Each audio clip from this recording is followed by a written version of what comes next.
So without further ado, thank you for coming. And Dr. Marshall.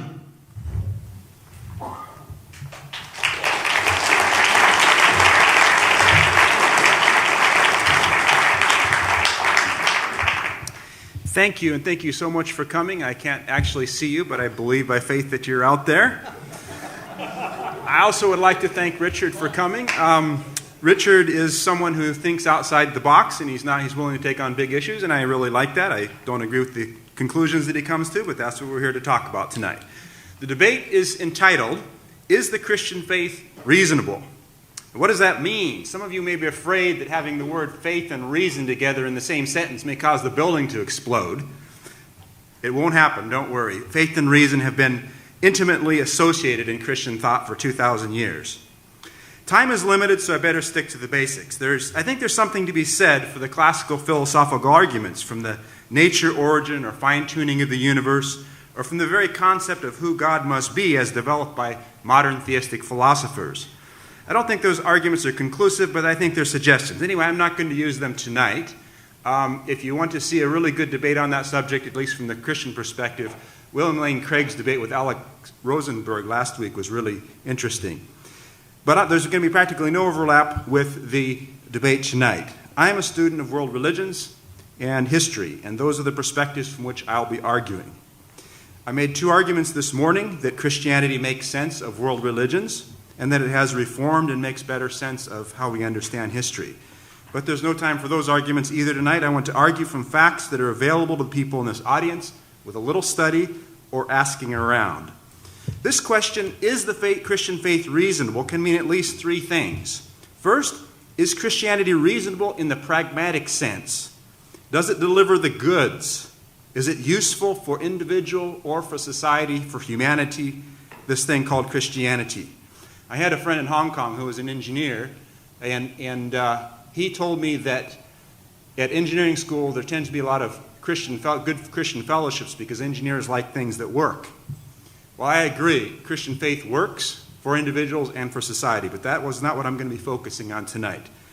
This question could also mean, do Christians employ reasoning in arguing for Christianity? Or is the Christian faith supposed to be something one believes not only without evidence, but in the teeth of the evidence, as Richard Dawkins famously claims? Well, I think the Christian faith is something that's closely associated with reason, but I want to make a stronger claim tonight. Not only is the Christianity reasonable in that it makes practical sense to believe it, and that Christians have always reasoned to and for their faith, there are also good reasons to believe that Christianity is true, good evidences. Let me give three briefly. Number one, miracles. Number two, anthropology, a God who transcends particular cultures. Number three, New Testament criticism, Jesus, the person of Jesus. First of all, miracles. Richard has said that he could imagine sufficient technical and professional documentation of some kinds of supernatural events like levitation that would convince him, or so could directly witnessing it myself. So Richard concedes, first of all, that whether or not believing something is reasonable is a personal thing. Something might be reasonable for me having a certain amount of evidence, or for you, and maybe not for me because you have a certain amount of background knowledge, and I don't. He also concedes that the direct experience of miracles, barring drug use or something like that, may render belief in something apparently beyond nature reasonable for the person who experiences it. How might this work? Let's give an example. 20 or some years ago, I was working as a faith missionary in the country of Taiwan. And faith missionary basically meant I didn't have any money. And I prayed for it. I didn't ask anybody. One Friday, I was out of money. I went to the bank and I had a check from the U.S. And they said, sorry, we can't cash it right now. So I went back home to take inventory. And lo and behold, I had no toilet paper, no soap, and no food, and no money to buy any of it with, but a little more than $1. So I took that little more than $1, and I bought, on Saturday morning, I bought a ticket to Taipei Station, and I started wandering around New Park near Taipei train station, complaining to God, God, what am I doing in Taiwan? I don't even have enough money to buy a hamburger with. And I'm going to go home. I'm tired of this. See what a faith missionary is, has lots of faith. And after complaining like this for a while, I got tired of talking to somebody who didn't answer me. So I started going out of the park, and there was a girl, kind of pretty. She was reading a newspaper. I struck up a conversation with her. She was reading an English newspaper. And after we talked for a while, she asked me, what's your name? I got up to leave. She said, what's your name? I said, I'm Madoe.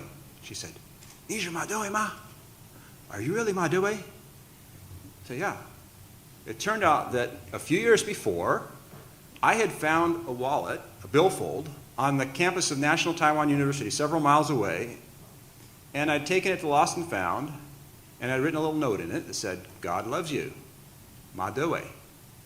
And this was that girl. In a city of 4.5 million people, several years later, just when I was praying for that.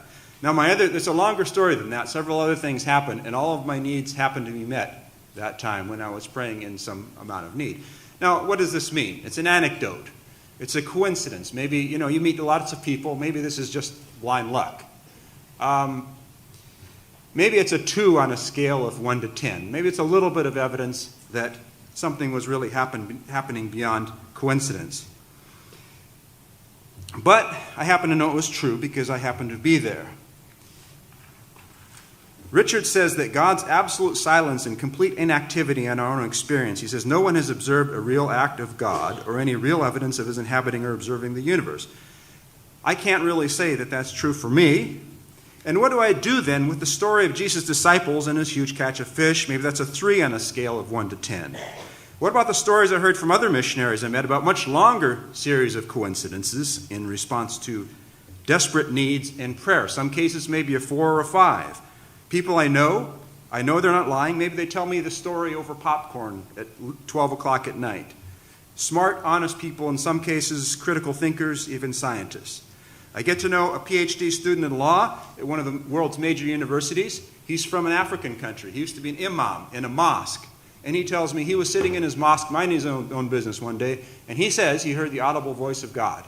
Said, follow Jesus. So, as an imam, he knew that as a specialist in Islamic law, he knew that if you convert to Christianity or some other religion, you're worthy of death. He knew it'd risk his life, but he left his country. He's never been back because he is so convinced that he had actually heard from God. Is it reasonable for him to believe in the supernatural? I think so. How about a young man I meet in southern China who tells me they can laugh at me, my friends can laugh at me, but I will never stop believing in God because his wife had been cured from a head injury. Or a man who was dying of throat cancer. The doctor said he had no hope. A man I met on the coast of China. He went home and some people prayed for him, and he saw a vision of Jesus who said, go preach the gospel, and he was cured. And he'd been preaching the gospel ever since. It turns out that a high percentage of converts to Christianity in places like India, China, and other parts of the world convert through either such experiences personally or experiences that others relate. Craig Keener, a New Testament scholar, has documented many of these stories in a book that's about 1,100 pages long, telling hundreds of stories of how God has helped different people around the world in ministry, including some of these stories are maybe 8, 9, 10 on the scale of 1 to 10, including things that happened to him personally and to his wife. So miracles don't just happen to superstitious old ladies, they happen to geniuses who changed the world, like St. Augustine records some of these events in his own life, and St. Patrick, Mattei Ricci and the Chinese Jesuits, and many others. So what? Richard says, suppose you have had that experience, suppose you've not had that experience.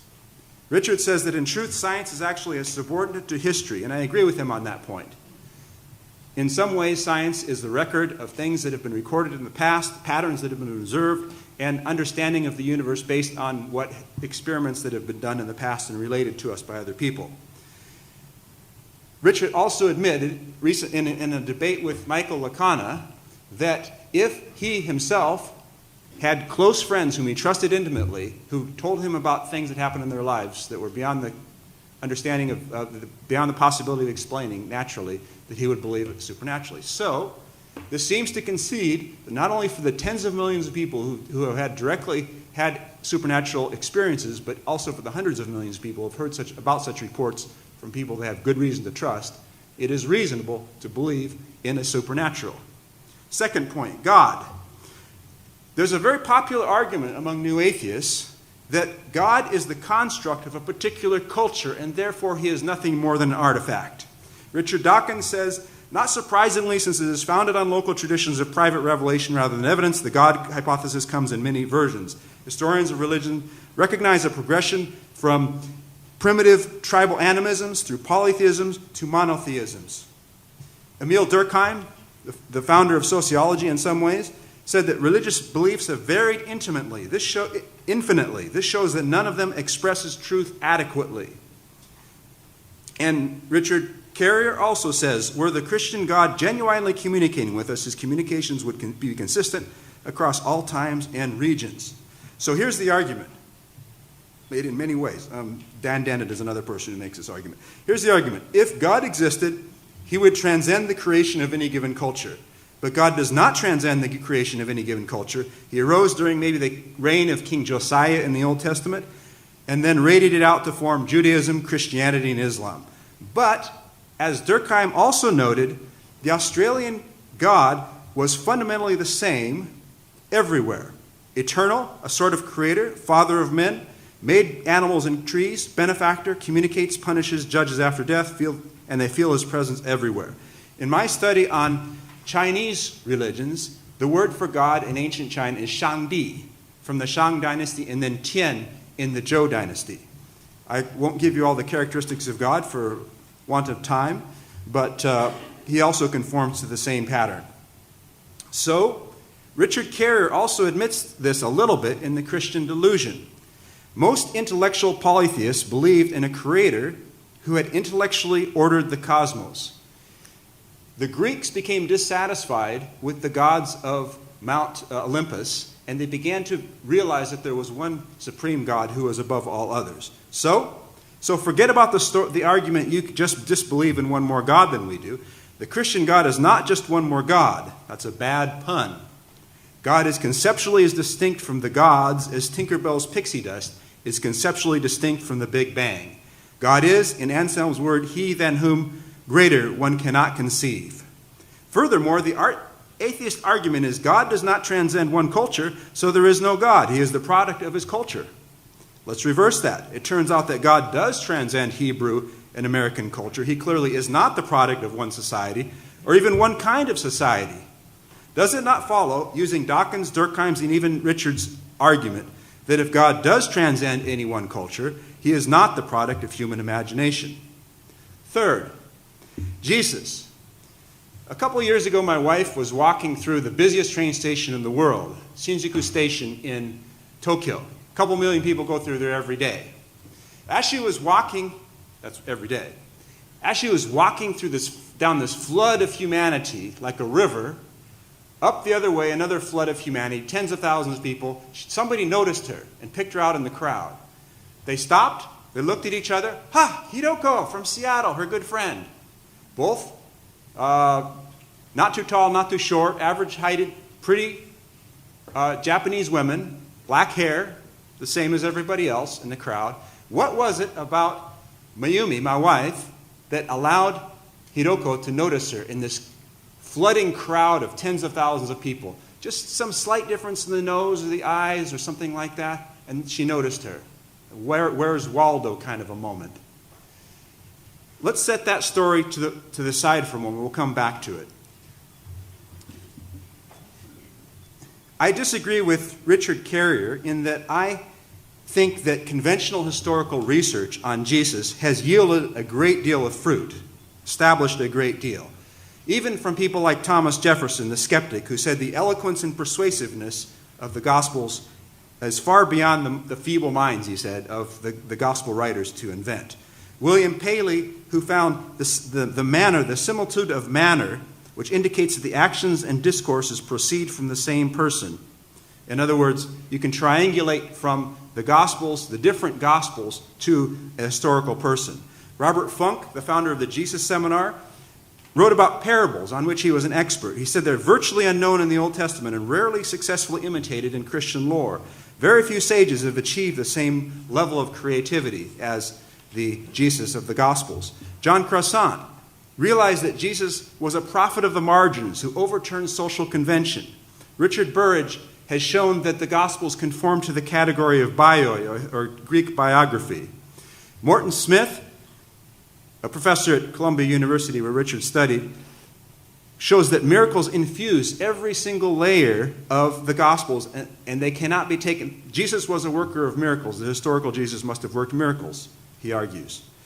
Now, we can set these characteristics against each other and do kind of a zero-sum game thing where only one can be right. They have to fight and struggle against one another. But Marcus Borg, more perceptively, realized that Jesus could be all these things at once, like an elephant. Blind men feeling the elephant. They feel one part of Jesus. And Marcus Borg recognized he was a spirit person. He was a charismatic healer or holy person. He was a subversive sage who undermined conventional wisdom and taught an alternative wisdom.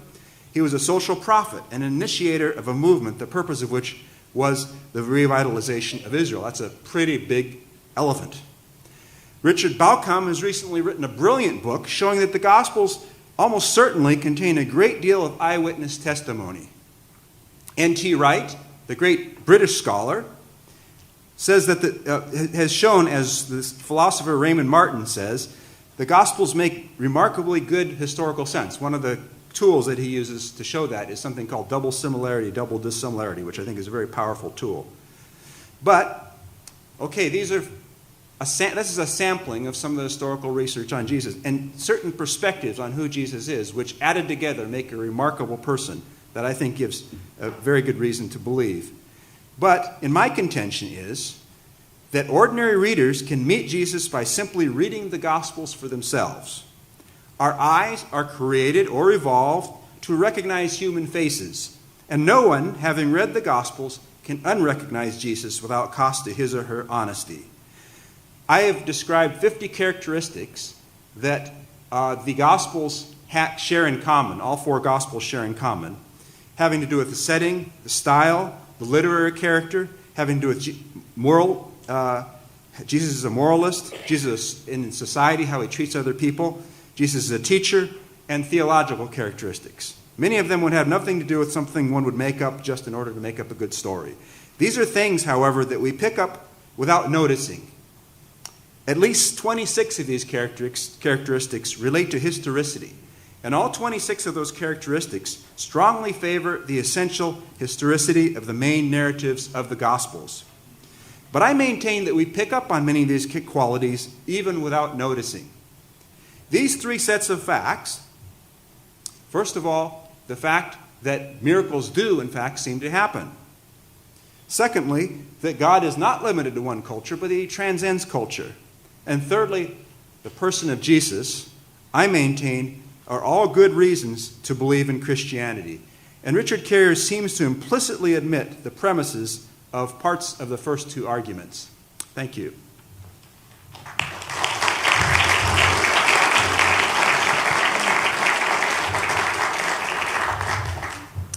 Thank you, Dr. Marshall. We next have Dr. Carrier, who will speak for 20 minutes.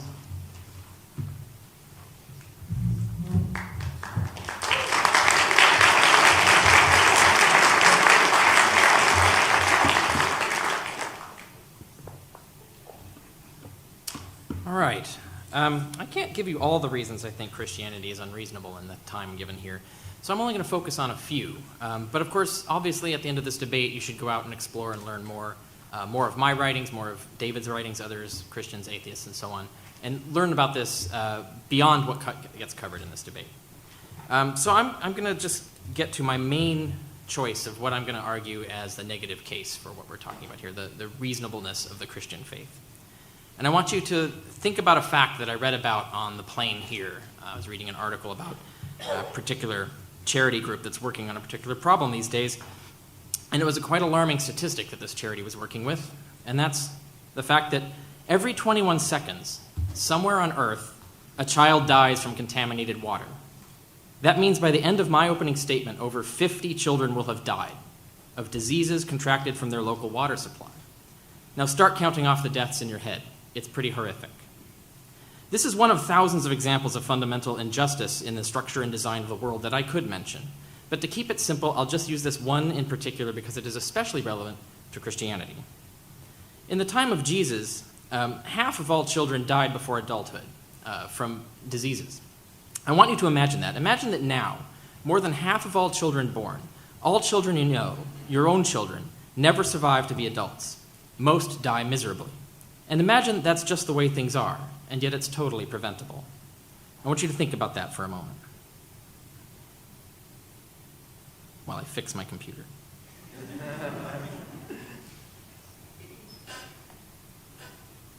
Not only could someone who had the ability to eradicate all diseases just get rid of the problem altogether, right immediately, but even just knowing the germ theory of disease and how to decontaminate water, food, and milk, and sterilize instruments and utensils, and maintain community sanitation, even that can reduce the frequency of child death from half of all children to less than 1 in 1,000, like in America today. Now imagine that now that half of all the children you know are dying, but we could make that 1 in 1,000. Now, did Jesus do that for us? Did he or his God tell us about germs or parasites or how to create a less diseased world? No. Humans had to figure it out on their own after thousands of years of misery, and then they had to do it themselves. Jesus never mentioned anything about how to create this better world that we made, nor did any Christian get the message for almost 2,000 years of ruling half the world. And when they did get it, it didn't come from Jesus or God. It came from guesswork and experiment. It came from science. In the Gospels, the Jews come to Jesus and complain that his disciples don't wash their hands before they eat, like everyone else was doing. In fact, everyone else was washing their cooking utensils as well. We now know that that's a pretty good idea, and we know why. It reduced infection. So did Jesus say, hey, you're right. In fact, you should do that even more diligently because it will kill the germs that kill you and all your children? No. Jesus argued that we don't have to wash our hands before we eat, that washing is a human tradition with no endorsement from God, and that nothing we put into us can harm us. And as he is claimed to have said in the Gospel of Mark, not even poison.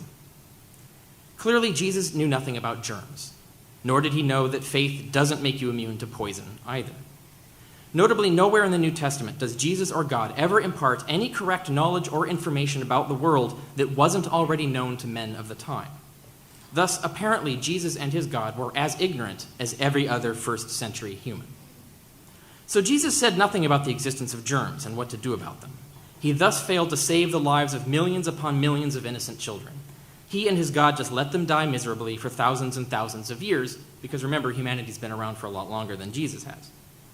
Jesus also didn't say anything about parasites, waterborne or animal-borne. Most curiously, the Gospels only have Jesus perform occasional faith healings on people with no actual verifiable diseases. Similar faith healing acts are performed in all religions today, yet they never cure any verifiable disease like malaria or influenza, anecdotes aside. We've never scientifically confirmed this. Much less did they restore lost organs or limbs. Jesus also never cured any verifiable disease, nor ever restored any lost organ or limb. Jesus thus had no more power than any other random faith healer from any other religion today. Not just Christians can do faith healing, Muslims and other practitioners of other religions can. Pagans did as well. Now let's compare that with what an actual God could do. A God, or any man granted his power, could cure all sick people on the whole earth. Now imagine Jesus had done that. With just a thought, not just a few people he happened to bump into in one tiny corner of the world. In fact, an actual God, or any man granted his power, could simply eliminate all germs and parasites altogether, or render them all harmless to humans, or at least to children. But no, Jesus and his God didn't do anything godlike. Just as their knowledge was ignorantly human, so was their ability. In the time of Jesus, the top killers of millions of children and adults were malaria, typhoid, and tuberculosis. Pay close attention to the Gospels. Never once does Jesus ever meet a single person clearly afflicted with those ailments. And yet those are the most common ailments, most commonly killing people around him at the time. Once, according to the Gospels, he cured a fever, and that's it, just an ordinary fever. Yet hundreds of thousands were dying of those more serious illnesses all around him. Carefully avoiding them, Jesus never had to try to heal them. We know he couldn't, as no other human faith healer can either. Because faith healing isn't real, it's psychosomatic. If it worked, we'd have faith healing wings in all our hospitals. Malaria, killer of millions of children, even still today, shockingly, even after 2,000 years of Christianity, malaria is caused by parasites transmitted by mosquitoes, which breed in stagnant pools of water and can be warded off with chemicals and nets or just killed. At the very least, Jesus could have mentioned that. Hey, you should do something about those stagnant pools of water over here, and there's this thing called a mosquito net I want to tell you about. But no, Jesus didn't even know to do that, much less just eliminate the malaria parasite like any actual God would do. Typhoid and other lethal fevers are transmitted by a lack of public and personal sanitation, basic germ theory of disease. Jesus didn't mention that either or do anything about it. A leading cause of tuberculosis in children is contaminated milk. Ever wonder why we pasteurize our milk? Now you know. Did Jesus tell us that? No. You'd think a really nice thing to do would be to tell everyone that the milk they are drinking and the cheese they are eating is killing them and their kids, and that simply heating the milk up a bit would solve the problem, saving millions of lives and ending ages of misery. An actual God, or anyone in regular chat mode with him, would at least know to tell us how to fight these diseases: washing hands, sanitizing cooking utensils and medical instruments, mosquito nets and getting rid of standing water, heating milk before drinking it, or making cheese from it, basic stuff like that. But Jesus didn't even know that eating with unwashed hands is bad for you. Knowledge is not the only thing a real God would have that he can give us if he cared about us and existed. God would know the actual cure for every disease right now, every disease, cancer, everything.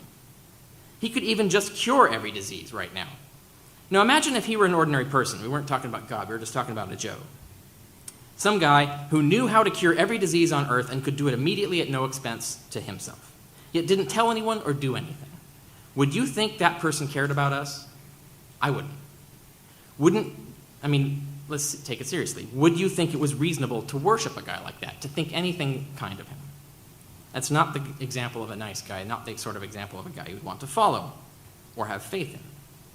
The Christian religion is simply not believable in the face of this evidence. Neither Jesus nor Christianity as a whole has exhibited any special source of information about the world, nothing distinctive of actual divine communication. They didn't know about germs, they didn't know about parasites.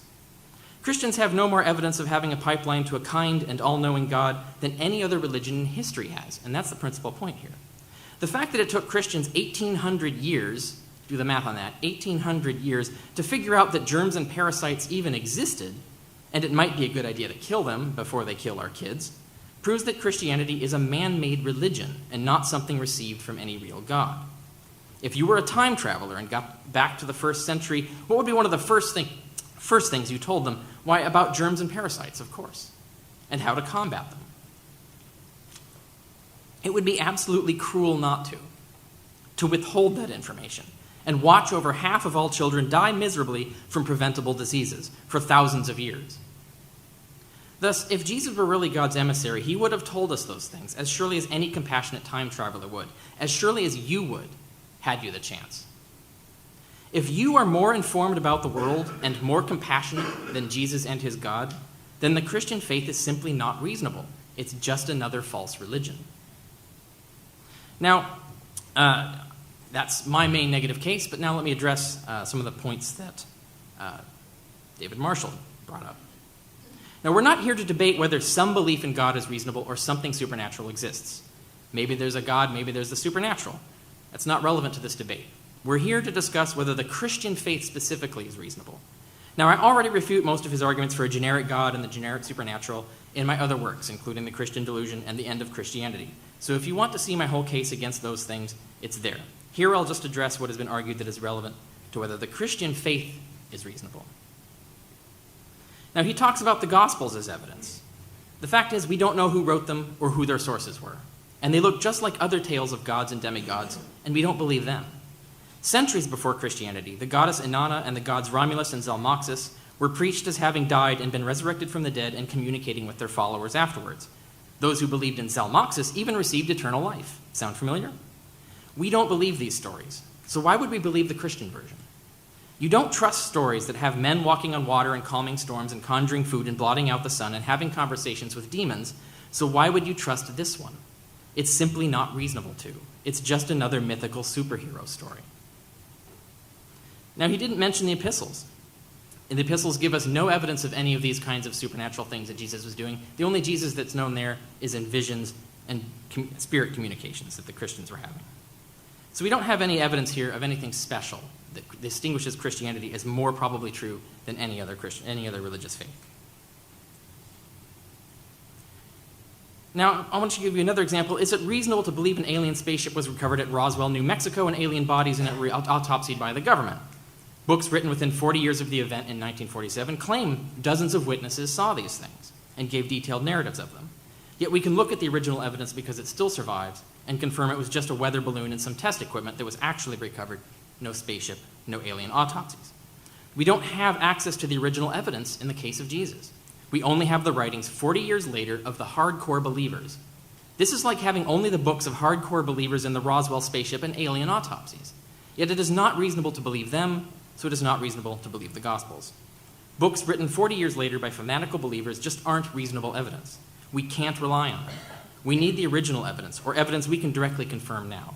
But we have no access to that anymore. We therefore cannot reasonably believe in Christianity based on its unverifiable faith literature.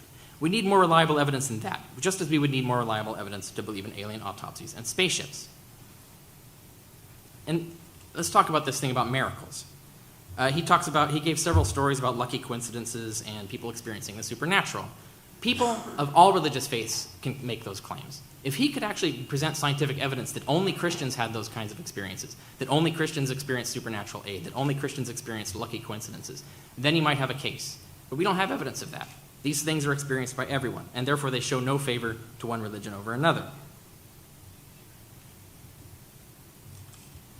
To give you an example, he talks about an imam who heard a voice to say, "Follow Jesus." Now, if everyone got that voice, if everyone on earth heard a voice to follow Jesus, then you'd have a case. But instead, we're talking about a 1 in a billion example here.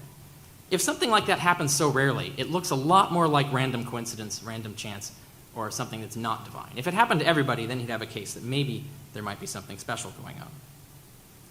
And he talks about miracle stories. Just read the books of Joe Nickell. Joe Nickell has written many books about this. He actually investigates these miracle stories and finds that in reality, the evidence doesn't hold up. People's memories are often out of alignment with what actually happened, or the stories aren't true to begin with. So we can't really rely on these kinds of things. And you don't. Let's be honest here. You don't really trust these kinds of things. If I gave you a book that claimed that Gandhi flew through the sky with the devil, battled demons, cured the blind with magical mud, stopped hurricanes with a single command, cast spells that made dinner materialize out of thin air, levitated at will, transmutated substances with a gesture, and survived a month without eating a single morsel, would you believe that book? No, you would not. And you wouldn't make excuses for why you should believe it. You know it's bunk. You don't need to research it. And this would be the case especially when you asked me who wrote the book and I told you I wasn't sure. I don't really know. Even more especially when you asked where the mysterious author of this book learned of these things, and I told you he never really says. It is simply not reasonable to believe books like this, and there is simply no way to honestly gainsay that fact. You would not trust such a book from any other religion, and yet the book I just described is the New Testament. The Gospels claim Jesus did all these things that I just mentioned there. It even narrates them. You wouldn't believe such a book about Gandhi. Why would you believe such a book about Jesus?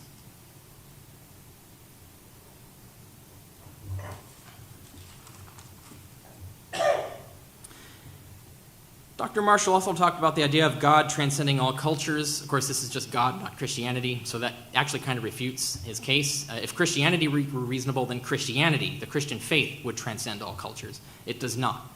Different gods, different religions transcend all cultures. So really, that's evidence against Christianity. If Christianity were true, everyone would have been hearing the gospel from God since the first shaman 40,000 years ago. But that's not the case. Now, I should also point out that the flat earth theory and the geocentric theory also once transcended all cultures. Those also turned out to be false. So transcending all cultures is not a hot recommendation for being evidence of it being true.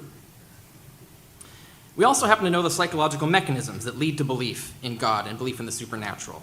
Read Guthrie's book, Faces in the Clouds, for example. It gives an example. We know a lot about this, how the brain gets tricked into this, and therefore why some of these beliefs transcend all cultures. And I'll also point out that atheism transcends all cultures because we have been communicating, not only have we been communicating our ideas across all cultures, but even independently, atheism has arisen in several cultures. So if atheism transcends all cultures, does that mean atheism is true? I would say it doesn't mean atheism is true. You need more evidence than that. Therefore, transcending cultures is not relevant.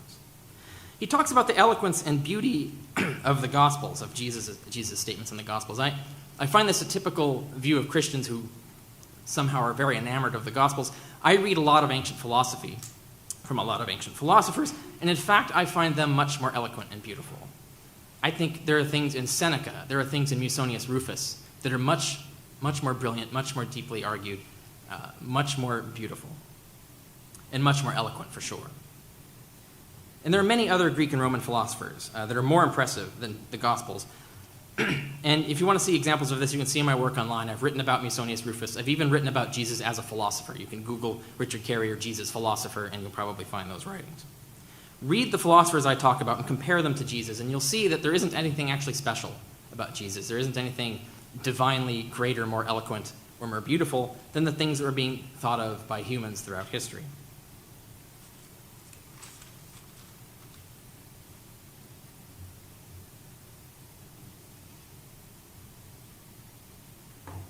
How much time do I have left?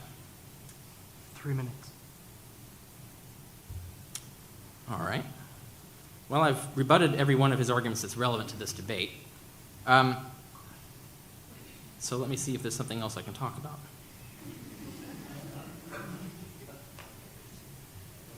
about. Okay, yeah, he mentioned, let's get back to that Gospels and the idea of the miracles in them are somehow believable. They're not. And this is an important point. The Gospels not only claim Jesus walked on water, by the way, they claim Peter did as well. So let's take that as an example here. If you believe that actually happened, I'm sorry, but you're being unreasonably gullible. Unreasonably gullible. Notice that we don't get to see this walking on water, nor did we get to know who told that story of it. And notice how it only ever happened once, conveniently in private. If any Christians, then and since, and even now, could walk on water, like regularly, like this was something that Christians could do as soon as they had enough faith, then Dr. Marshall here might have an argument. But no, Christians can't walk on water or do anything miraculous at all, any more miraculously than any other faith tradition can, pagan or otherwise. When we see stories from religious fanatics about amazing powers no one can ever reproduce, those are the kinds of stories we don't believe. We don't believe floating magical weapons defended the Greek temple of Delphi all by themselves. Yet within 40 years of that, Herodotus claims witnesses said they did. It simply isn't reasonable to believe such claims. That the Gospels contain such dubious tales not only proves they aren't reliable, it proves their authors couldn't tell the difference between a true story and a false one. They just wrote down anything they wanted or whatever they were told. It's not reasonable to believe an author like that when nothing they claim can be reproduced. And I'll end my case there.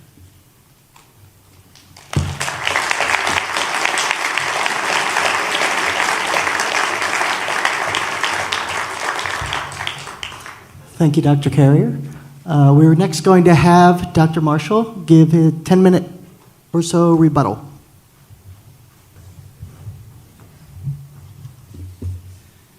I was a little surprised to hear that the question of whether God exists is not relevant to the reasonableness of Christianity. I rather thought that it was. Now, one of the things that is interesting about that is the fact that St. Paul and Augustine, thousands of years ago, predicted that awareness of God would be found in countries around the world. David Hume denied that it was found, even in Greece, and certainly not the barbarians who are outside of Greece. So I think that is an extremely relevant point. Miracles, the character of miracles. Richard says there's a lot of silly stories about miracles out there, so why should we believe the silly stories in the Gospels? Now, my contention is that I don't think Richard has actually recognized the true character of the Gospels and the miracle stories in them. I'm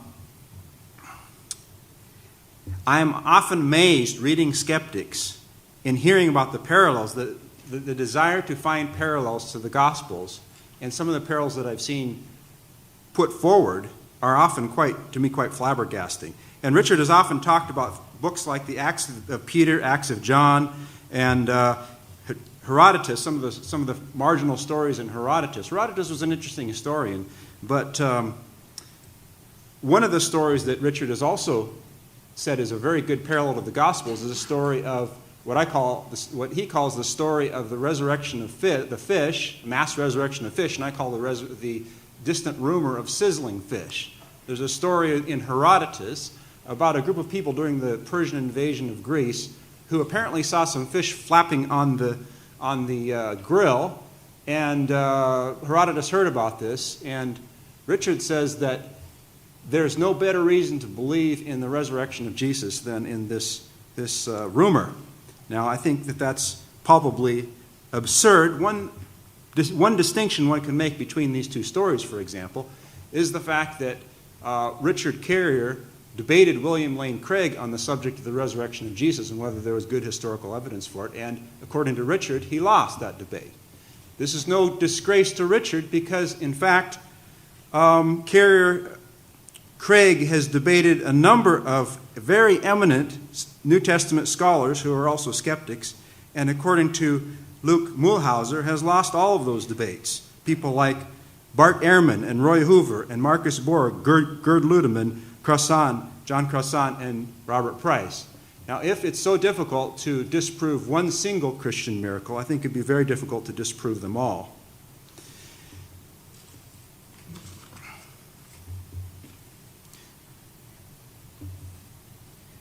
What is the character of the gospel miracles? The gospel miracles, and I looked through all the stories that Richard told in one of his talks to a skeptical organization, Skepticon, and I looked at those miracles, supposed miracles, and then I looked at the miracles of the Gospels. And I found that the Gospel miracles tend to evince 5 consistent characteristics.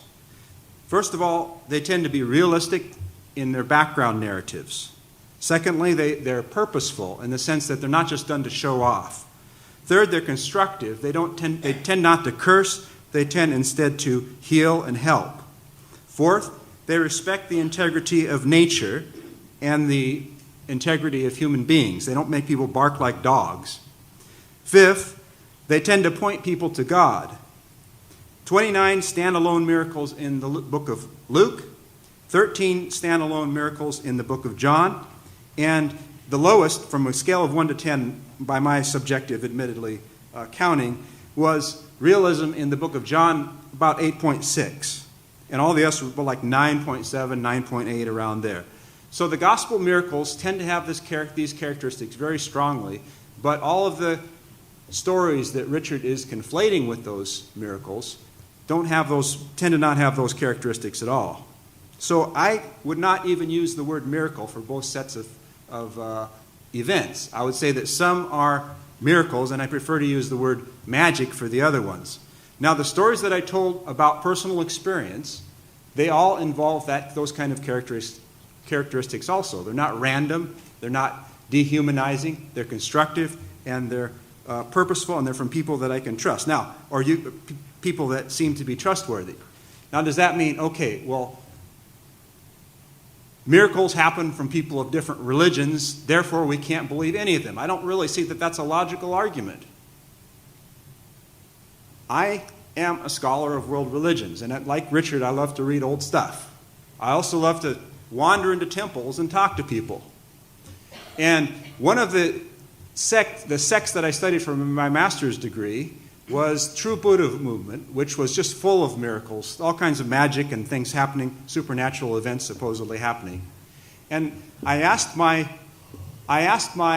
supervisor, who was the head of the anthropology department at the University of Washington, if in all his decades as an atheist studying Chinese religions, he'd ever come across an experience in which he was really convinced that something was going on beyond the natural. And he said, maybe once, kind of, sort of.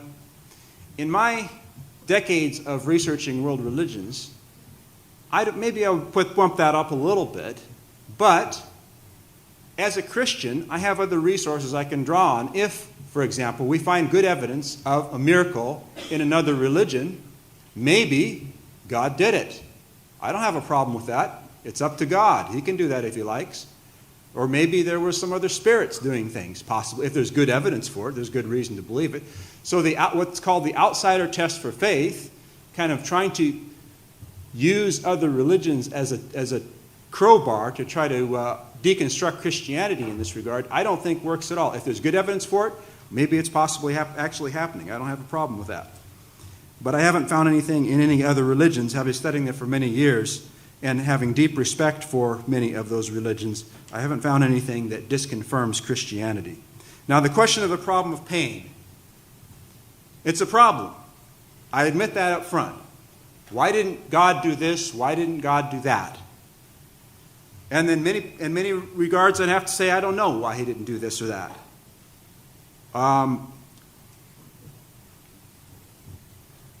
That doesn't mean believing in Christianity is unreasonable. There may be disconfirming evidence, no matter what your creed is. There are going to be a few, like the old story, the movie, Doc Hollywood. The doctor crashes his car in a small town, and the mechanics, they put the car together, and he comes back into the garage, and they find a few pieces lying on the ground. He says, oh, don't worry about it. We put the car together again. There's always a few pieces left over. Well, philosophy, worldviews, sometimes a little bit like that, because I don't think anybody has a total understanding of the state of the nature of the universe and what's really going on. So I confess, as a Christian, there are some things I don't understand. The problem of pain, there are some genuine difficulties there. Christian philosophers have shown, I think, that they're not insurmountable difficulties, but they are difficulties in my experience and my feelings, as well as intellectually. I think it's valid to make that argument. However, if there is good reason to believe that the gospel is true, then that remains the case. Now, are there any parallels to the Gospels? Richard Carrier is going to give an argument called Why the Gospels Almost Certainly Are Myth.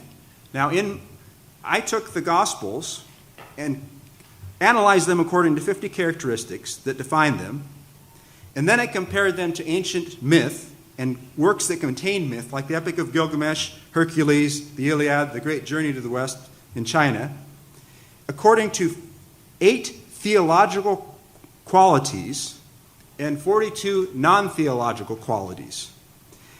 And I found that again and again, myth and the Gospels tended to line up with historical works like Tacitus' Agricola and, most of all, Confucius' Analects.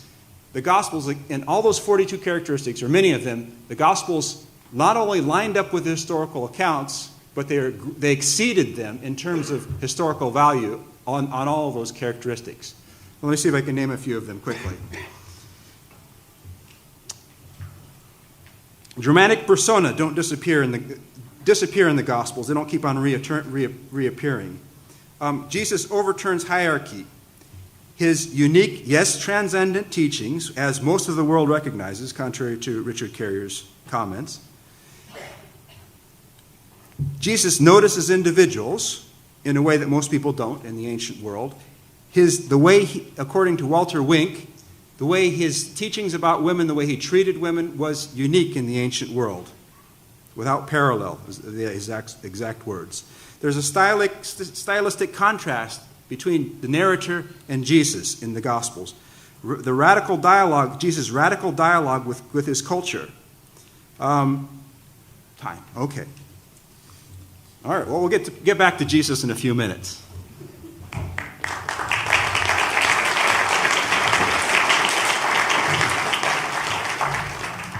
We'll have Dr. Carrier again.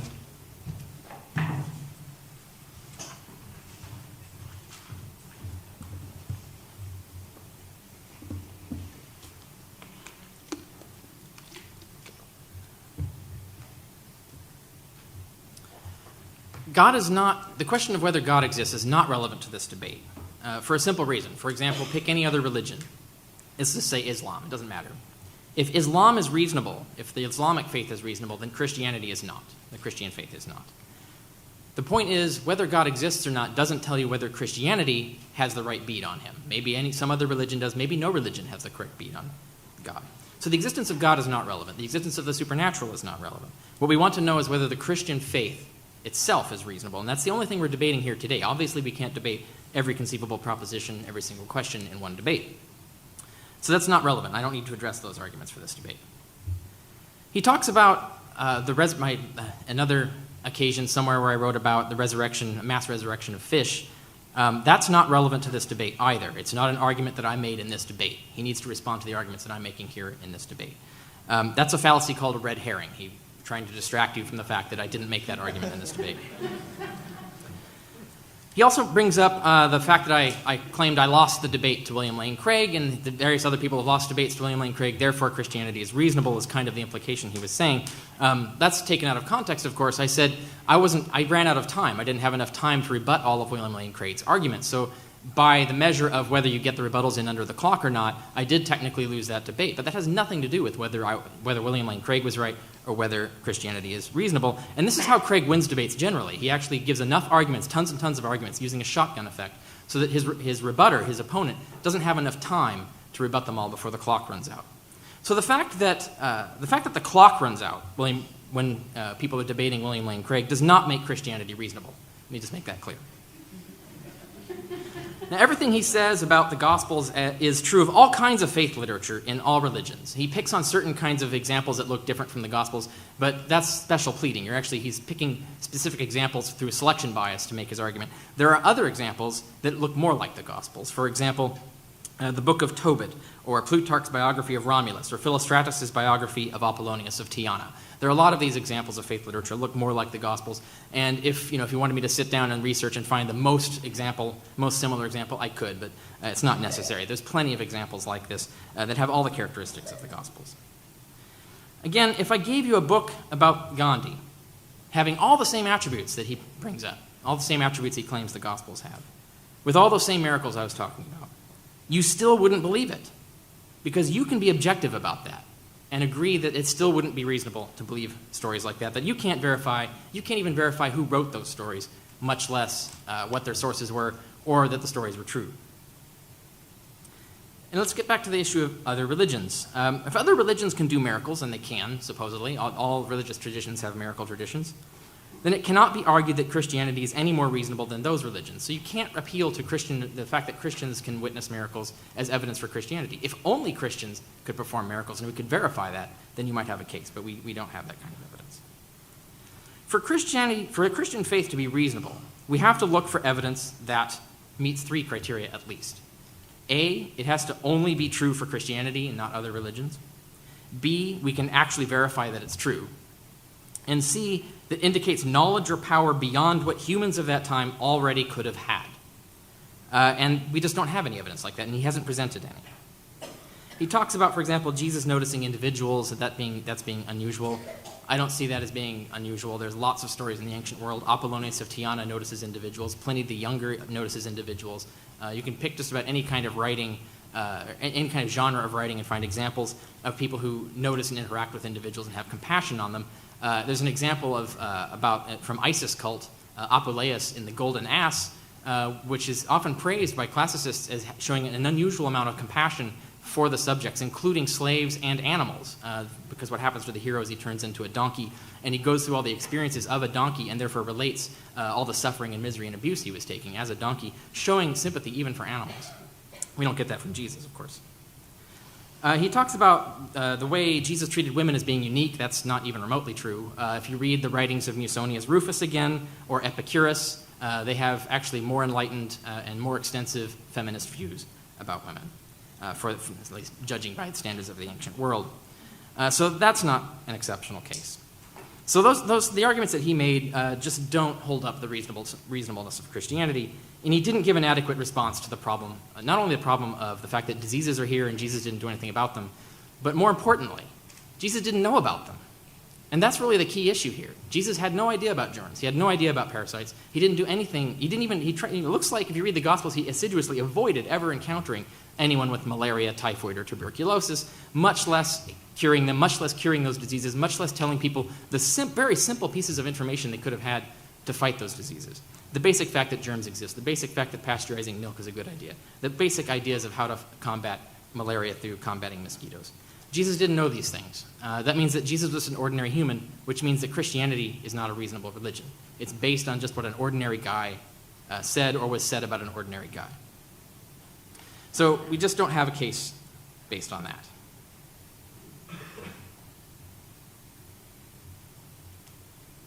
And again, if we get to those criteria I was talking about, it's only true for Christianity and not other religions. Did Jesus cure all the diseases on the world? Do Christians now have the ability to consistently cure unusual and difficult, lethal diseases? Do we have faith-healing wings in hospitals, and is it only Christians that can work in those wings? No, these things aren't true. So we don't have any actual evidence that Christianity is any more true than any other religion on the planet, and that's what makes Christianity not a reasonable faith.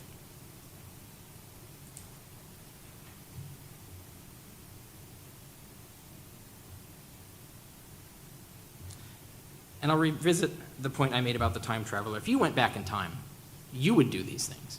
You would tell them about germ theory. You would tell them about how to fight malaria. You would tell them about pasteurizing milk. So how could you have more information and be more compassionate than the Christian God or than Jesus? It doesn't make any sense. Unless, of course, Jesus didn't know about those things. Then at least he has an excuse.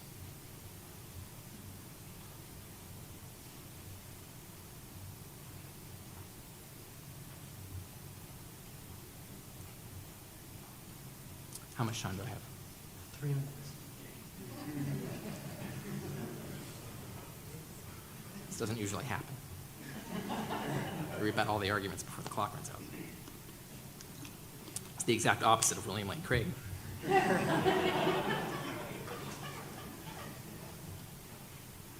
Now, I basically made all my points, so I'm going to have to sit down. There's nothing more to say.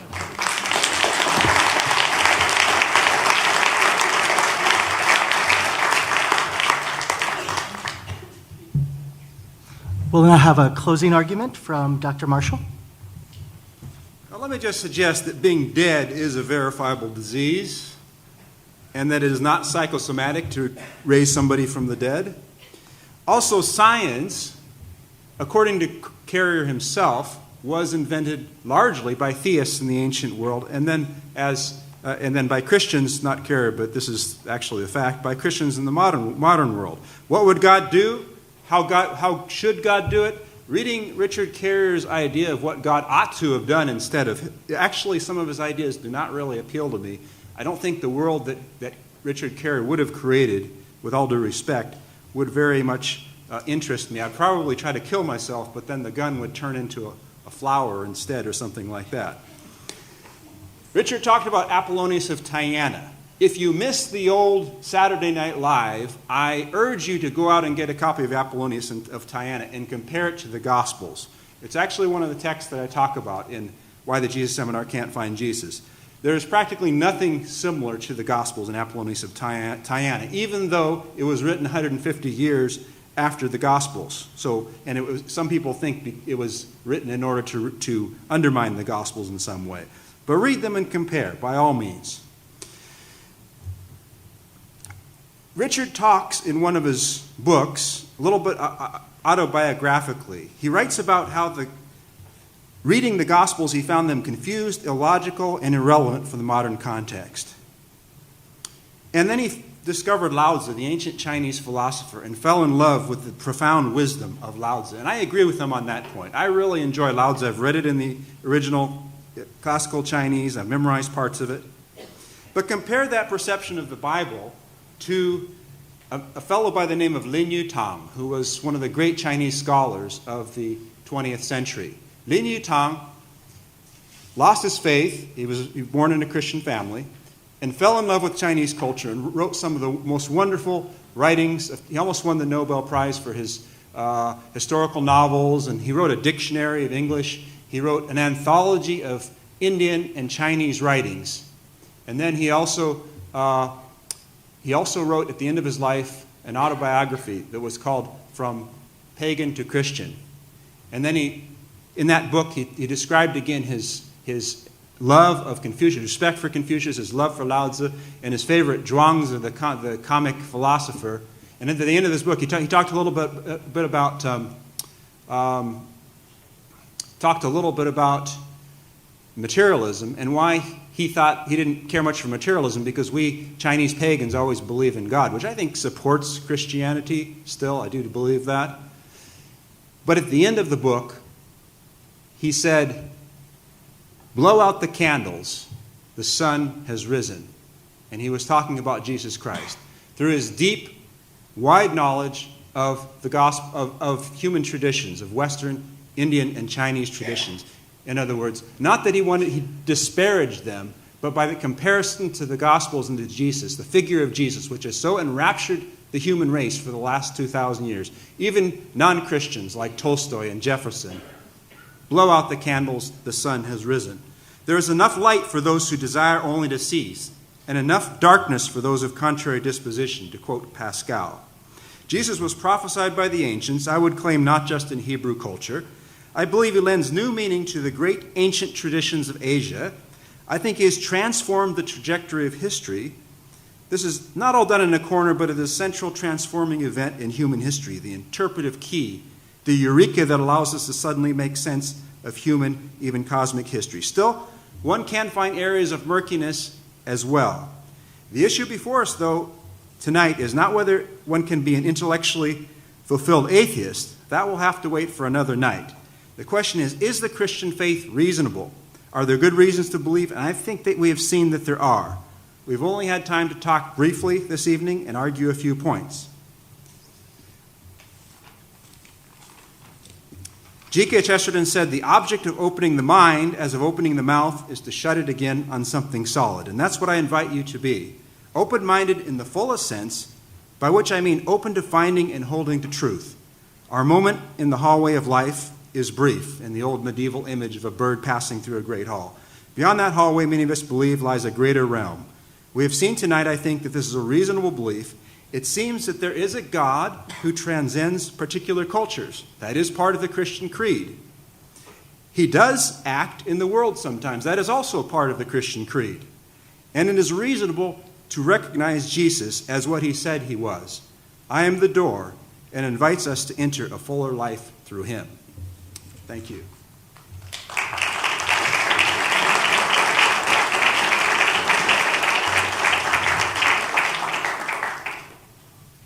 Thank you. We'll have Dr. Carrier give his closing.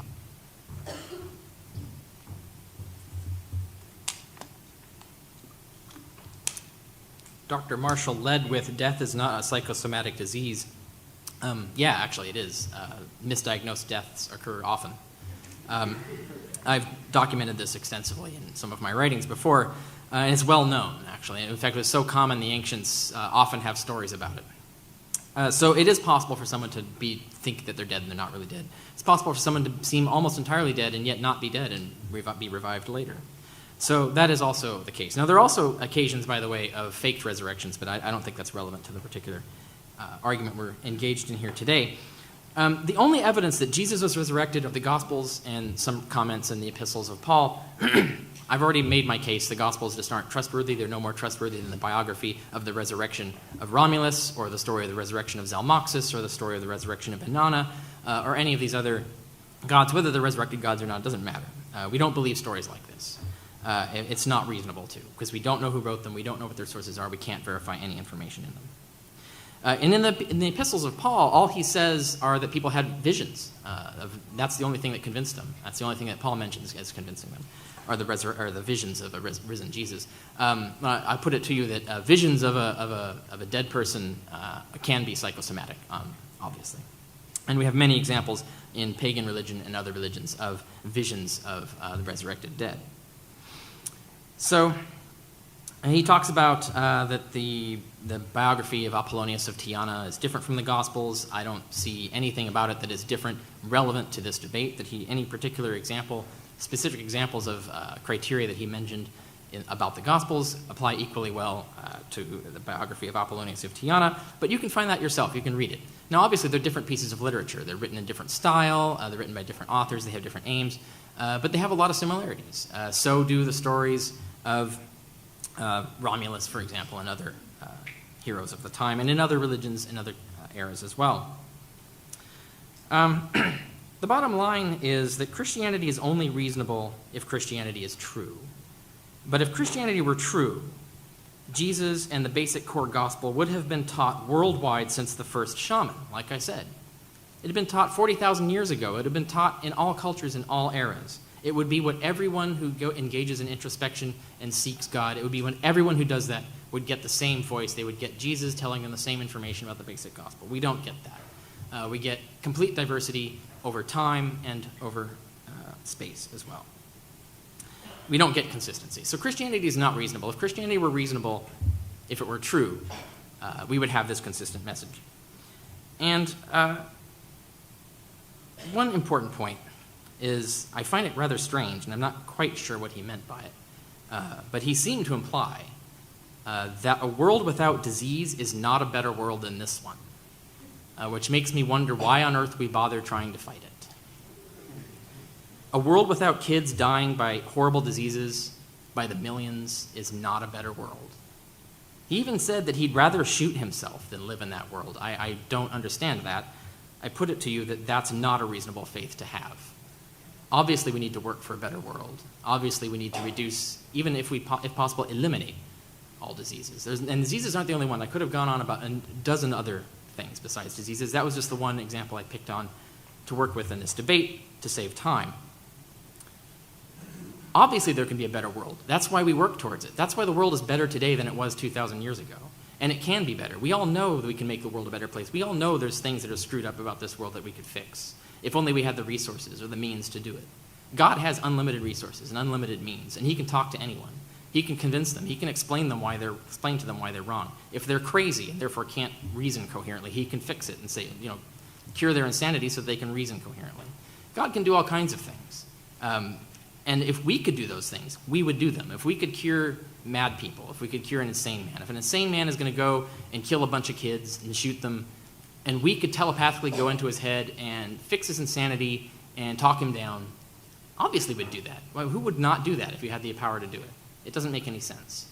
If we could turn the bullets in his gun into popcorn, therefore so that he couldn't shoot anybody, yeah, we would do that. And it would be a better world if that happened. What we would expect if there were any kind of kind governance of this world is that we would find the world, the entire world, consistently engaged in moral governance. The world would be morally governed. There would be equitable justice. The world would work justly. We would see active intervention, keeping things just and fair and kind and happy. We don't see that.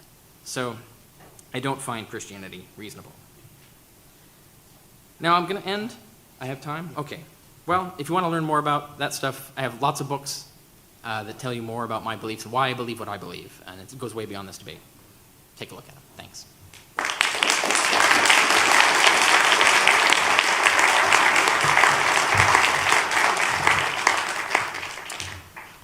I'd like to thank the speakers for their contributions. If you would, we will take a 5-minute recess. People on the web, you may take a 5-minute recess as well. And we will reconvene here for question and answers in 5 minutes. Thank you. But, logistics. I have 2 requests to make of you when asking questions, maybe 3. One is, perhaps, if there's a particular person you're directing your question toward, you can say who it is. This is Dr. Marshall, Dr. Carrier. They're both going to stand over here. Secondly, I know that many people like to say thank you for the talk and to comment on the talk. Perhaps, since there are so many people lined up, you might save that for afterwards. I am sure they would like more to hear it in person from you than from standing at the microphone. With that said, we'll take the gentleman over here first. Hello. Just 2 words, really. Leprosy and heaven.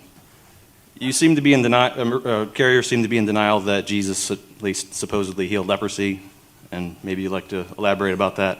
And you seem to be in denial that you're aiming for heaven. Like if you don't want diseases healed or else you'd put a gun to your head, then what do you want to go to heaven for, since you seem to don't be interested in like the whole lion laying down with the lamb kind of thing. So those are my 2 questions. Thank you. Is that for me? I think one was for Dr. Carrier. Yeah, it was leprosy and heaven. Yeah, no, the Gospels, the word for leprosy, we don't know what it actually means. We don't know that it actually corresponds to what we now call leprosy. So we actually have no idea what kind of disease he was actually curing, or if he was actually curing an actual disease, because sometimes leprosy was something of It's kind of like the untouchables in India, like as a caste. Some people would thought to be cursed, so that you would touch them, it would be bad. So we don't really know if it was an actual disease, if it was skin lesions or whatever, because it's not described, and the word is too ambiguous. So we have no idea what that was. Yeah, my actual point was that Richard's idea of how God would work, how God ought to work, is not, I think, the criteria for understanding what Christianity is predicting. For example, the gospel predicts, Jesus predicts, that the church of the kingdom of God will grow like a seed into a tree, and the birds of the air will flock to that tree, which implies slow growth over many years from a single point. And I think that's what the gospel actually predicts, as opposed to Richard Carrier's presumption about what God ought to be predicting. That was the distinction I was trying to make. I'm not at all suicidal. I'm not planning to shoot myself. Just to clarify that. Just to clarify my view, what I'm saying is that God should act like a decent person. That's it. Thank you. This gentleman, please. Yes. Can y'all speak to the Old Testament and how it points toward the accuracy of the New Testament?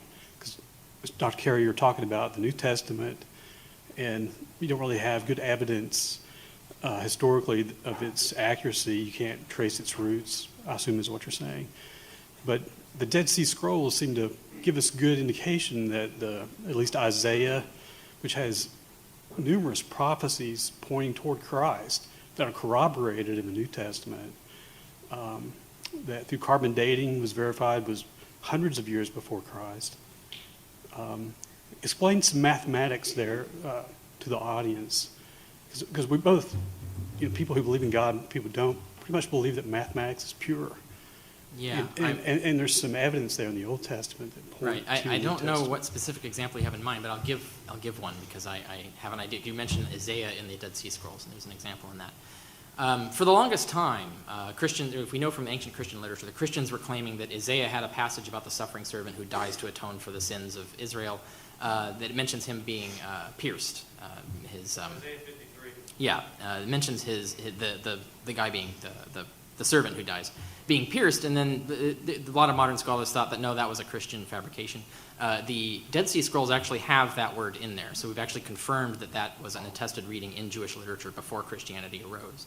Now, in basic terms of how prophecy works, I call that causation. I think that there were already Jews talking about a crucified, or someone who would be crucified in the future, that this would be the Messiah, and that this actually generated Christian belief later on. And in fact, my next book, which will come out towards the end of this year, on the historicity of Jesus Christ, will make an extensive, well-documented case for this. And I'm not the only one who's done it. There have been many scholars who've argued this, that there already were pre-Christian Jewish ideas of an expectation of a dying Messiah.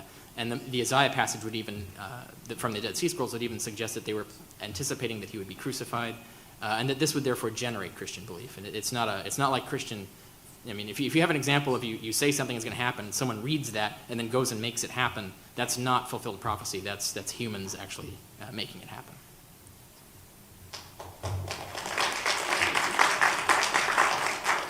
Yeah, I don't really think that Jesus made the crucifixion happen, and I think there's a lot of details in the crucifixion and in the resurrection story that could not possibly have been arranged by Jesus or by the apostles either.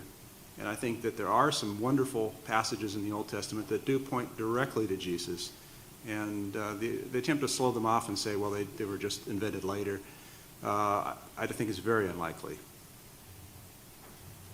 Thank you. Thank you. Please. All right, this is for Dr. Marshall. In the case of the Salem witch trials, we have a multitude of accounts, first-hand accounts, and sometimes original source material of eyewitnesses to witchcraft, and oftentimes people confessing to witchcraft. So if the Gospels are the primary reason that we accept Jesus and what he did, and what we have basically are just supposed eyewitness accounts, do you accept that there were also witchcraft going on in the Salem witch trials? And if not, by what standard do you accept one and not the other? Yeah, I think I explained that already. Those aren't miracles in the Christian sense. Secondly, if you look at them historically, and I have looked a little bit into the Salem witch trials, I don't really think you have the same sort of situation. Read the accounts of the Salem witch trials and read the Gospels. No, I don't see that the parallel is all that close. And the kind of event that is called witchcraft, people flying through the air and changing into beasts, is really not the same kind of event that is the central normative kind of miracles going on in the New Testament. You might find a few that look a little odd, but the central normative kind stories of the Gospels show Jesus doing a very different kind of act than anything you find in the Salem witch trials. I'll just say that one of the books I'm selling today and that you can get online and in Kindle is The End of Christianity, and it has a chapter on it in it by a philosopher who actually makes a specific comparison between the Salem trials and the Gospels, and extensively talks about the documentation we have for the Salem witch trials, which is far better than we have for the miracles of Jesus. So if you want to really see how that plays out with an actual comparison of the texts and so forth, that's a chapter to read because it covers what you're talking about. Thank you. Please. This is the same question, but I guess addressed to both. Dr. Marshall, you said that in someone of Tiana, that some... Apollonius of Tiana. Yes. That those two, that account is incredibly different from that of the Gospel. And Dr. Carrier said it was incredibly similar. Could both of you explain why you took your respective sides? Yeah, I don't say it's incredibly similar. I specifically noted there are many differences, but the point is that the differences aren't relevant to the debate. What we're looking for are particular criteria that supposedly make the miracles of Jesus more believable than the miracles of Apollonius, or that make the teachings of Jesus more divinely supernatural than the teachings of Apollonius. When you look at those criteria and then compare the two, one doesn't actually come out better than the other, and that's what I was saying. And you can do that by just go and read it. You can read Philostratus's Life of Apollonius of Tyana. Yeah, one of my favorite stories in Apollonius of Tyana is about the monkeys in India that harvest peppers. They farm peppers, and the 25-meter crested dragons, the different species that live in India. I would also urge you to read Apollonius of Tyana, get a good, but specifically, in my analysis of 50 characteristics of the Gospels, I found that Apollonius of Tyana, as I recall, something like 10 or 11 of those characteristics. Now, many of them actually are historicity-bearing characteristics that I talked about a little bit earlier on tonight. So, yes, absolutely, there's a wealth of historicity, of confirming evidence within the Gospels that you will never find anywhere in Apollonius of Tyana, especially for those kinds of events. Apollonius was a real person, though. I mean, he existed, but stories of him very late and very mixed up. Thank you. Please. My question is for Dr. Mitchell. Is there anything you would accept as disproof for the divinity of Jesus? Was this a question for Dr. Marshall? I'm sorry, I called you the wrong name, Dr. Marshall. I'm sorry. Is there anything you would accept for as disproof of the divinity of Jesus? Anything you would accept? Well, if you found Jesus' bones, that would certainly go a long ways.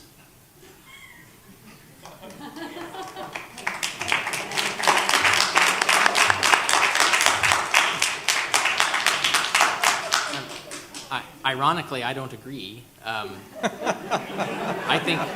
think even if we did find Jesus' bones, Christianity could still be true. And in fact, I talk about this in a debate I had with William Lane Craig on PAX television years ago. You might be able to find it online somewhere, where me and Dr. Craig are on TV on Lee Strobel's television show.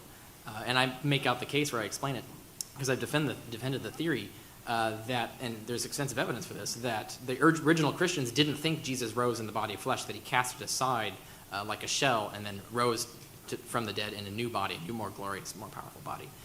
So that would leave the bones behind, and his resurrection would really have happened. So it's actually theoretically possible for the bones to exist and still for Christianity to be true. However, on the other side of that, we don't have the bones of hardly anyone from the ancient world, so the fact that we can't find his doesn't make Christianity reasonable either. So it's a wash as far as evidence goes. Thank you. Please. Dr. Carrier, getting back to the narrow thesis of the debate, do you have a cleaning lady in your that cleans your office by any chance? I had a cleaning lady in my office, and she had a lot of troubles in her life. And she got a lot of hope from reading her Bible, and she couldn't have persisted very well without that, I don't think. We give placebos to people. We know they don't scientifically, exactly work. They work because they have this power in them, a belief. And so maybe, narrowly speaking, Christianity is sort of reasonable to believe by some people. Maybe for some of us it's not reasonable, but there's a reason perhaps for it. Would you agree with something like that? No, for two reasons. The first is that it's simply not true that Christianity is the only way to give someone that placebo.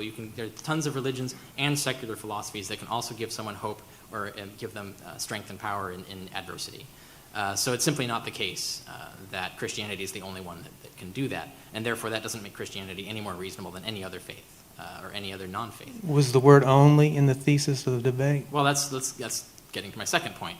The only way you can placebo someone that way is if you have them adopt a faith-based epistemology, an epistemology that makes it possible for them to believe false things just because they're useful.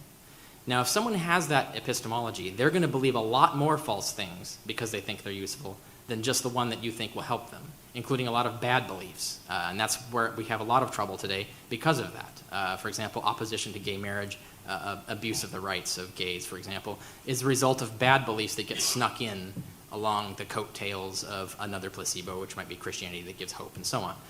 So if you're going to have that kind of epistemology, it's bad because you're going to be susceptible to false beliefs, essentially these infections of false beliefs. The only way to secure yourself and protect yourself from false beliefs that can lead you to do and say bad things is to have a non-faith-based epistemology, an epistemology that makes it very, very difficult for you to believe in false things. Now, the result of this is that you can't believe in false things that are useful, so you'd better find true beliefs that are useful instead. And it's much better if you do that.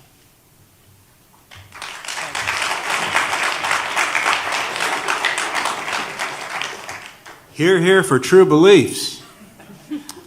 The term faith-based reasoning is a little bit misleading, though, I think, because Christians have based their faith on reasoning for 2,000 years, as we show in the book True Reason, and we'll be adding an appendix in the print version pretty soon.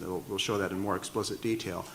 One thing I would piggyback on this question, which I think is relevant, is one way in which it's relevant is God promised Abraham that through his seed he would bless all the nations of the earth, and Christians interpret that as referring to Jesus Christ. Now, I would argue and have argued that, in fact, the gospel has blessed the world more than anything else over the last 2,000 years. That's a topic for another debate or for another evening, but I think that is relevant to that question, and it is one way in which the impact of a belief is intellectually relevant to the reasonableness of that belief, only one way. It's funny, I actually expected him to use that argument in the debate, so I had to leave a whole page of my response out. Let's just do the short list. Just very briefly, please. The pagans gave us democracy, citizenship, human rights, in fact, the entire concept of rights, including freedom of speech, science, medicine, philosophy, formal logic, and mathematics. They also gave us a philosophical defense of moral virtues, including philanthropy, generosity, mercy, and honesty. Does that make paganism reasonable? No. The reason pagans came up with these things is not because they were pagans, it's because they just happened to be pagans at the time that these humans came up with these brilliant and beautiful and good ideas and disseminated them. The fact that Christians may have done and come up with good things and good ideas and done good things is not because they're Christians, it's because they just happened to be Christians at the time. If they were Muslims or if they were pagans at the time, they might have come up with the same ideas and done the same things, just as pagans did lots of great things that we also benefit from tremendously. So, Do you want a short reply? That will be another debate, definitely. Thank you. Please. Yes, thank you. After that, I don't want to waste my question, but the moral law comes from God. So, but I would like to, this for Dr. Marshall. I teach 2 classes on C.S. Lewis here in Huntsville at a local high school. And I was, with the problem of pain and C.S. Lewis, I think there's 3 F's that you could maybe address and help the audience with, maybe the fall, free will, and faith. that may help clarify some of the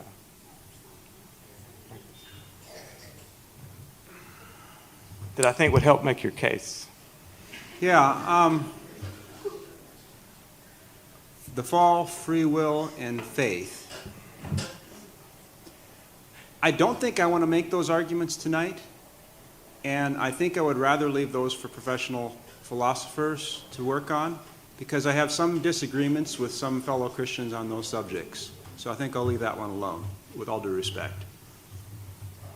And I want to make the point that I think that's totally appropriate for him to do, because that would be, he would have to, it would be unfair of him to make him try to answer that question in the short time that we have here. So that's completely appropriate. Please, ma'am. Yeah, thank you.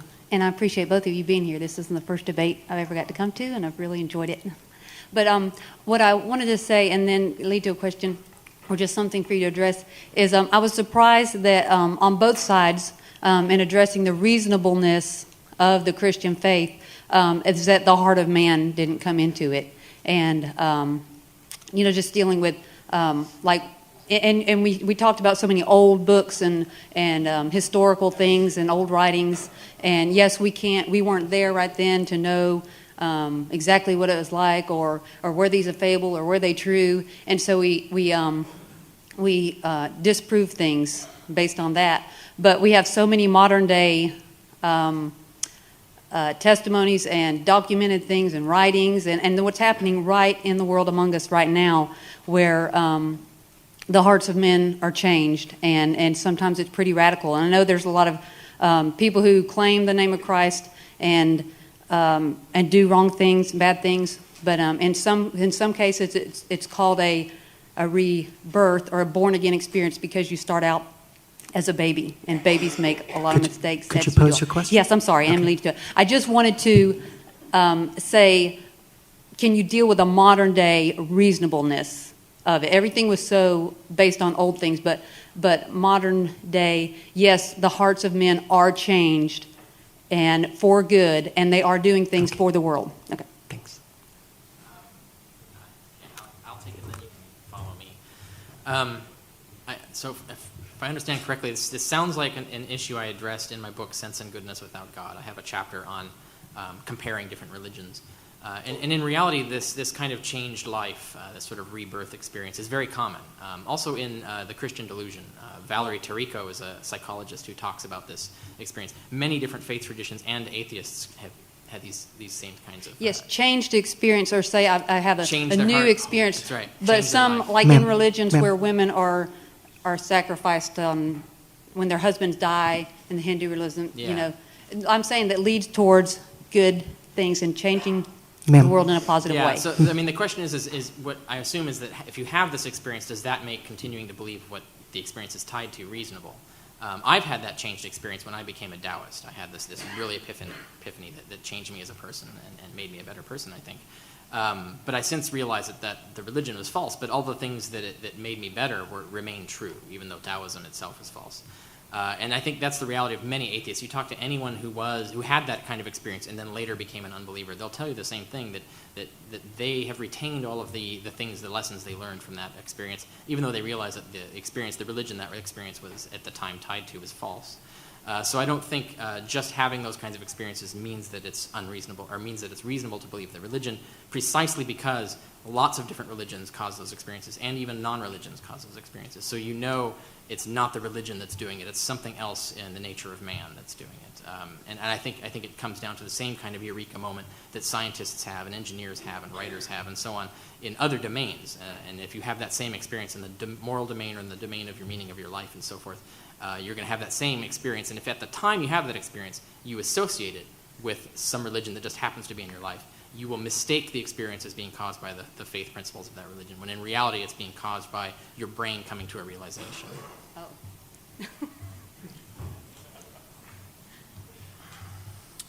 First of all, about the old stuff, if you find fingerprints on a window pane, the fingerprints might have been placed there a long time ago, but you can tell from the characteristics of the fingerprints that a person has been here and who that person was.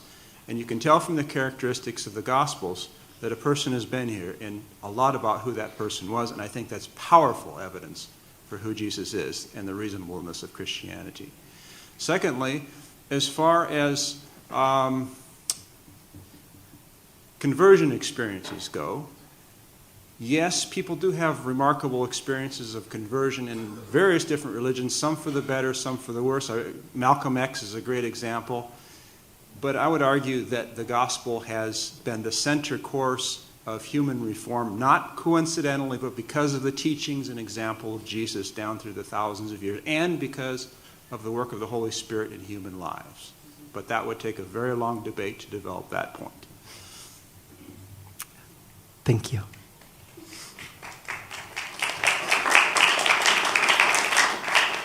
Please.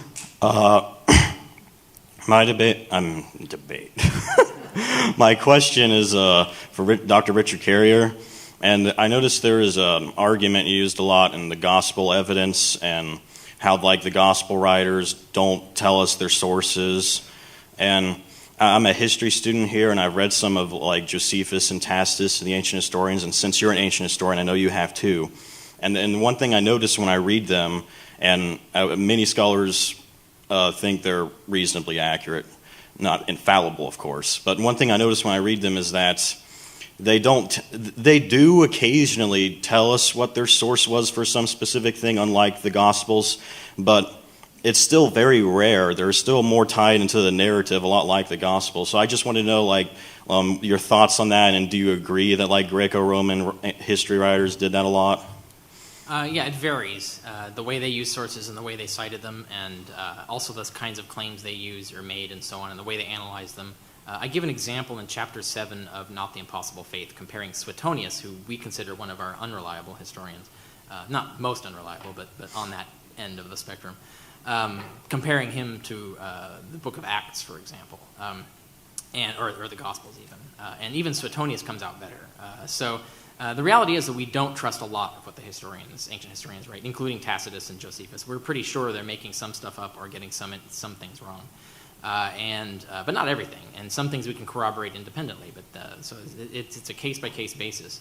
There's a book by an author named Grant. I can't remember the exact title, but it's something like Greek and Roman Historians, Information and Misinformation, which tells the story of why we really don't and shouldn't trust ancient historians too much. We don't throw them out completely like the baby with the bathwater. And in another debate, I made the point that there's a certain amount of things I would trust in Tacitus, but if Tacitus were a manual for building a rocket ship, I would not get on that rocket.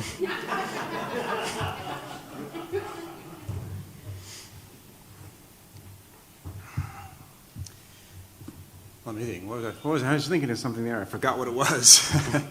Yeah. What was the question? It was about the... Sorry, I did 4 hours of lecturing this morning. Oh, yes. Okay. And then I remember the point I was going to make. Yeah. A really good source, a really good book on, a couple of good books on the book of Acts as a historian are by Ben Witherington. And I think he rehabilitates Acts in a spectacular way and shows that he's a very reliable historian. But again, I'm arguing not just from ordinary history and saying Luke is a good historian. I'm also saying that there is what you could call forensic evidence in the Gospels that points to the reliability of those texts. Thank you. Okay, after you've read Witherington, read Richard Purvow's commentary on Acts, or if you want something much shorter that's not nearly as detailed as either of those books, Richard Purvow's book, it's called The Mystery of Acts. It's a little tiny book. By the end of it, you will throw Acts in the trash when it comes to reliable historians. Thank you. Please. Thanks. Hi, yes, thank you guys. Appreciate y'all coming out. This is for Dr. Carrier, and there at the end of your talk there, I think that I got down that you had mentioned that Christianity would be reasonable. Number one, if it's true, so if it's not true, it's not reasonable. And secondly, if it had been taught from the very beginning everywhere. Now, I myself am not an atheist, although I wouldn't go so far as to say, so I don't believe atheism is true. However, I believe that there are probably good atheists here that are reasonable people, and that atheism itself is a coherent or reasonable worldview without necessarily being true or taught everywhere. So my question is, given your own criteria for the reasonableness of Christianity, would atheism, according to that criteria, be true? Yeah, I gave 3 criteria. Yeah, that was earlier, and I agree with those 3 criteria. They were good, but at the end there. Those 3 criteria, those are the ones. So apply those. When you do, I mean, atheists aren't making any supernatural claims, so they don't have to prove supernatural powers behind them. So all we need to do is find that the evidence backs us. If you want, and we didn't debate whether atheism was reasonable or whether God, for example, I made the point that whether God exists is not relevant to this debate. But if you are interested in whether atheism is reasonable and my case for it and the reasoning I have for it, the End of Christianity has some of the best chapters on that and compares, there's one chapter on Christianity and one on the design argument. I think you should read both of those and you'll see pretty well why I am where I am in this debate. So. I appreciate this. Quick follow-up, if that's okay. If you would let Dr. Marshall, Oh, I'm sorry. if you wanted to say. Yeah. One of Richard's, I don't know if you call him a mentor, but teachers on Bayes' theorem originally, early on he was reading Tim McGrew, who was professor of philosophy at Western Michigan University.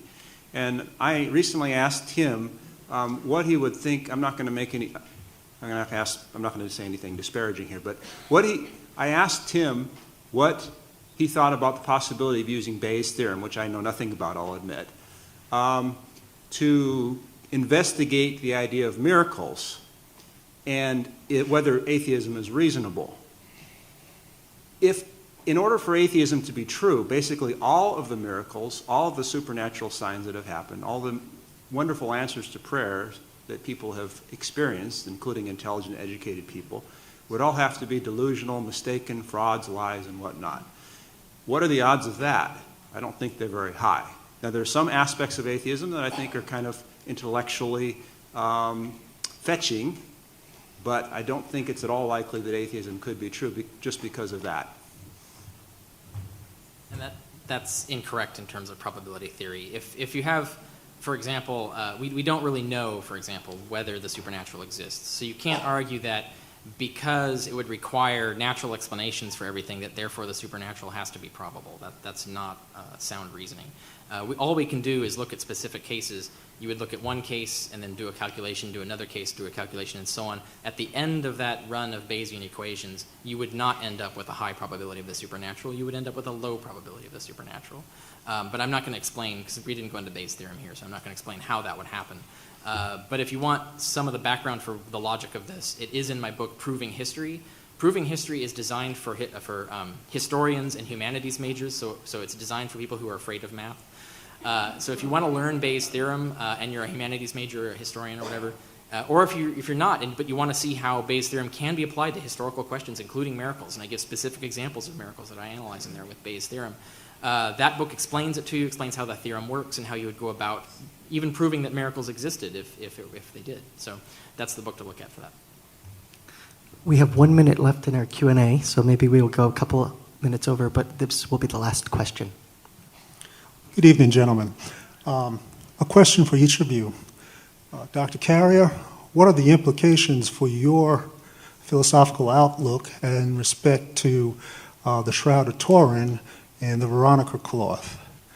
And Dr. Marshall, what are the implications for your belief as it relates to the divinity of Christ, where clearly he was wrong in several statements of his beliefs or what he saw, namely that he did not come back in the time that he indicated in the Gospels, and 2, we seem to have evolved, which would put at variance the Genesis account of Adam and Eve. For the Shroud of Turin, that would be a whole other debate. The book to read, Joe Nickel wrote a book on it. I'd start with that if you want to know why I don't think that there's anything miraculous about the Shroud of Turin. We actually have records of a confessed forger of it. The carbon dating matches the date of that forger. And all of the attempts to rehabilitate it as somehow supernatural are based on bad science. So it's a classic kind of UFOs and aliens kind of scenario. But like I said, to try and defend that here would take a while. So look at Joe Nichols' book from there, and then you can Google further beyond that. But Joe Nichols' book is the first one to read. Let's see. Evolution was one thing, and the return of Jesus was the other question. That's correct, sir. Yeah. On the return of Jesus, I admit there's some passages that look like Jesus is prophesying that he's going to return sooner than he actually has so far. I think that most of the things Jesus did prophesy, however, have come true and came true in his life and later on. So, I'm willing to cut the records a little bit of slack and how those records are interpreted. Apparently, Jesus didn't mean right away. As far as evolution goes, there's a lot of different perspectives on that different Christians have. My own perspective is I think there is some evidence in biology and in physics for God and for creation. I'm not a young earth creationist. I think that God, like the tree planted in the ground that grew up over many years, in this case many millions of years, I think that God created slowly. And exactly how he did that is a subject for a very long debate involving people much more qualified than anybody probably on this stage tonight. But I think it's a fascinating question and a fascinating discussion when it occurs. Thank you.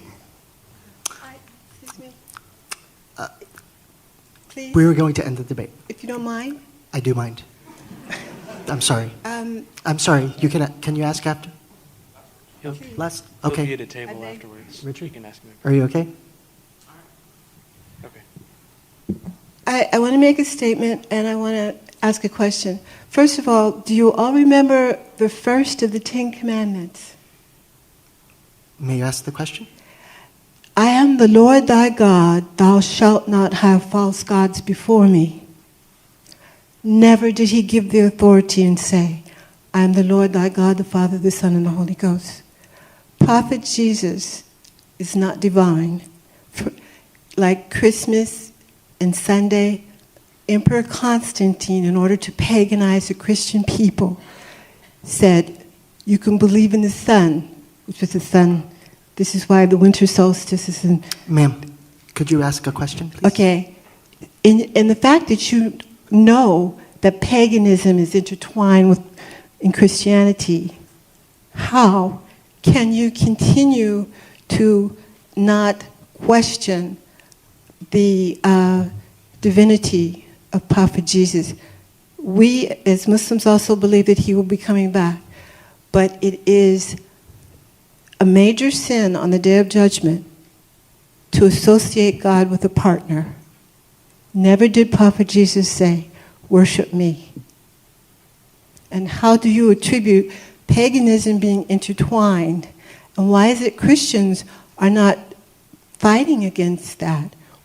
The Unitarian Christians understand, but why is it they are allowing the worship of a human being to permeate? Satan has gotten to everybody in the way of convincing us that Prophet Jesus was God and the Son of God. God does not beget. Only humans and animals beget. Thank you. May we give the speaker? Well, God actually says that we Ma'am. diminish his greatness by attributing I'm very him. sorry. I did Well, not how mean to is be it rude. you can... Yes. Yes. Okay, Please. thank you for the question. I did 4 hours of lecture this morning on Christianity and world religions, and we did talk a little bit about Islam. I wish very much this lady had come to those lectures, and we could have had a wonderful discussion, I think. The Christian doctrine of the Trinity, I don't think I have time to defend it tonight as much as I would like to. But I will say this word. Jesus said, and boy, this gets me in hot water again. Jesus said, don't think I've come to do away with the law and the prophets. I've come to fulfill the law and the prophets. And I believe Jesus is the fulfillment of the deepest desires of human beings around the world, including those one might call pagans.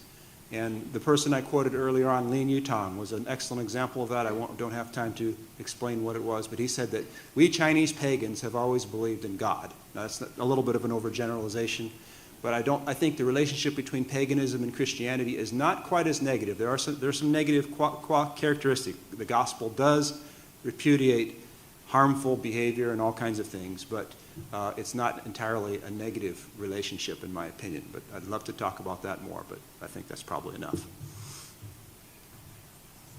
Okay.